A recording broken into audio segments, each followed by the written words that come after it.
Hi there, welcome to this week's video where we're going to start having a look at how the horse carries his rider and the importance of the back.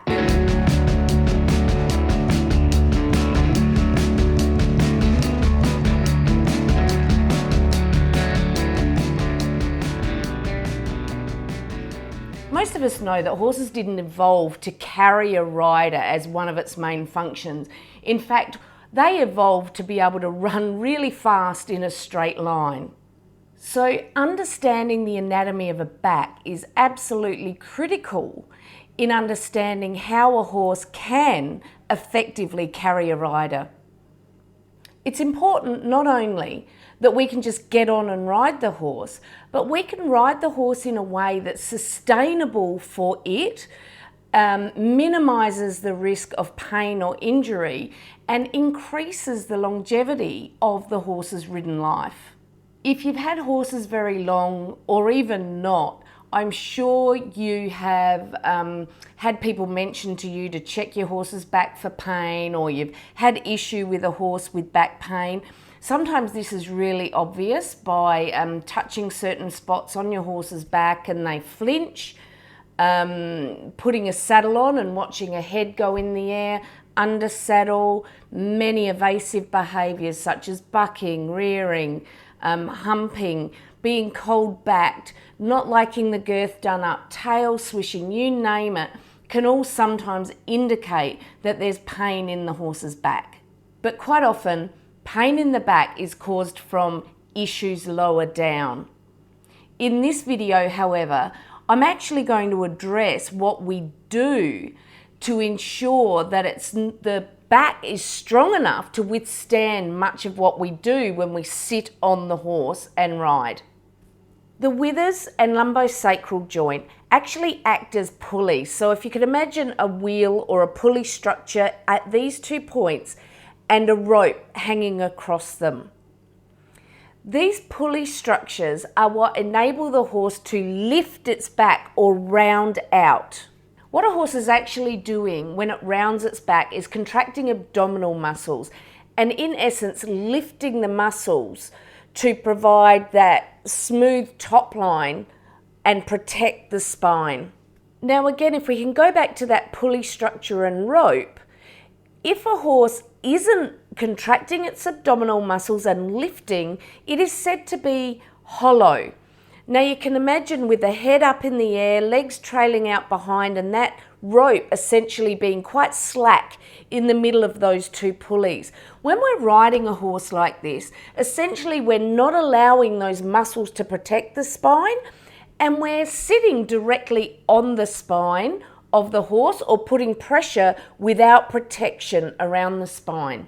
So if we add to how important this is, perhaps a bad saddle fit, a very unbalanced rider, and you can see how easily back problems can occur in the horse. So this thick rope I described acting over these pulleys is essentially the horse's nuchal ligament. Now this ligament is critical in the horse being able to stretch its head, balance the weight of its head on the spine, and transfer movement or energy down to the tail or croup end of the horse. As with any ligament, it needs to be able to perform its function by keeping its range of movement. You can imagine if a horse is ridden consistently with its head up, that ligament actually contracts more and shortens. Once that starts to shorten, we're really setting our horse up to fail in terms of working correctly and being able to lower that head and neck. So we hear top line spoken about a lot, and what we mean with top line is that flow of muscle along the neck and along the back protecting the spine. It doesn't just create an aesthetically pleasing looking horse. That muscle, you can imagine, is really supportive around the spine. Not only does it support the weight well, but it actually separates out the spinous processes. If you can imagine these vertebrae along the spine and the processes that protrude out from that, If we lift the back, contracting abdominal muscles, and lift the back and have lots of supporting muscle, we create and keep space between those vertebrae. You can then imagine with that scenario of the hollow back, how these spaces decrease, and sometimes these spinous processes even touch each other. This is the beginning of some real issues in a horse called kissing spine, and it's quite painful. So we want to work and develop the horse in a way to keep those vertebrae separate as much as we can and support that spine and keep that nuchal ligament nice and long and able to perform its entire range of motion. Now let's bear in mind that when we start working a horse like this correctly, it's a bit like us starting to go to the gym.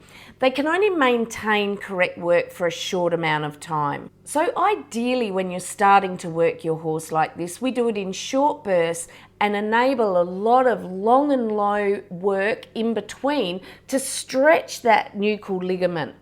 It's a little like you going to the gym and being asked to suddenly perform 100 sit-ups. You really can only do a few amount before you lose form, do them incorrectly, or start to let other muscles take over. The horse is the same. The fact that they're still performing doesn't mean that they're building the correct muscles that we need to support the spine. So make sure when you're doing this work, you allow short bursts of correct work, lots of stretching, and you'll minimize this risk of injury, pain, and behavioural issues. True engagement and proper collection of a horse cannot be done immediately. This takes quite a lot of working up to so the horse has enough strength to engage its hind end properly. When I talk about engaging the hind end properly, I'd like you to then go back to looking at that pulley in this lumbosacral region and imagine the pelvis tilting inwards and the horse moving through and under its body to propel forward.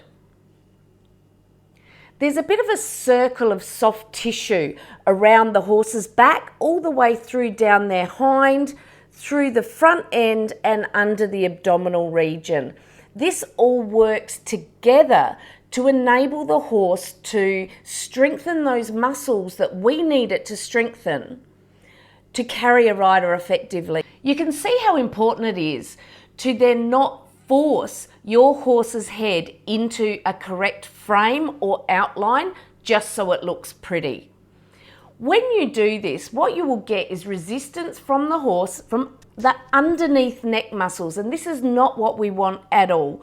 And you can often see this with a strong under neck and a weak top neck. This means the horse is bracing against something under its neck and it's building all of the wrong muscles. What we want is almost a lengthening of that neck and a strengthening of the neck muscles above the spine or the neck vertebrae. Much of this position of the horse's neck and head comes from how it uses its hind end.